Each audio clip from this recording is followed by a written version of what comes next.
ಇನ್ನು ಇವತ್ತು ಲೋಕಾಯುಕ್ತ ಕಚೇರಿಗೆ ಕೃಷ್ಣ ಬರ್ತಾ ಇದ್ದಾರೆ. ದೂರುದಾರರು ಕೃಷ್ಣ ಬಂದು ಎಲ್ಲ ವಿವರಗಳನ್ನು ಕೊಡ್ತಾರೆ.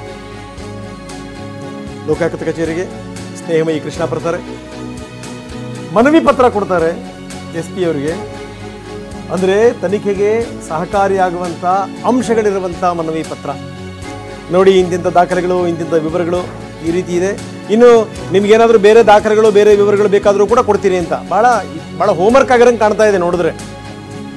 ಯಾಕಂದರೆ ರಾಜ್ಯದ ಮುಖ್ಯಮಂತ್ರಿಯ ಮೇಲೆ, ಮುಖ್ಯಮಂತ್ರಿಯ ವಿರುದ್ಧ ತೊಡೆ ತಟ್ಟುವಂಥದ್ದು ಸಾಮಾನ್ಯ ಸಂಗತಿ ಅಲ್ಲ ಅದು.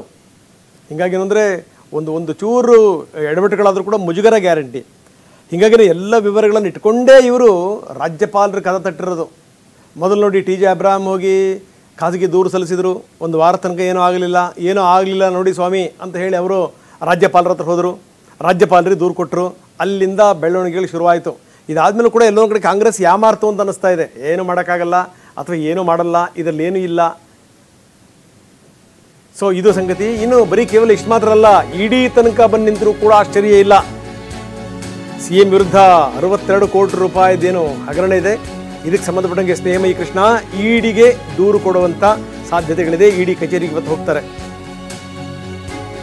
TV9 ಜೊತೆ ಮಾತಾಡ್ತಾ ಸ್ನೇಹಮಯಿ ಕೃಷ್ಣ ಹೇಳಿದರು, 62 ಕೋಟಿ ರೂಪಾಯಿ ಬಗ್ಗೆ ಪ್ರಸ್ತಾಪ ಆಗಿದೆ. ಖುದ್ದು ಮುಖ್ಯಮಂತ್ರಿಗಳೇ ಪ್ರಸ್ತಾಪ ಮಾಡಿದ್ದಾರೆ.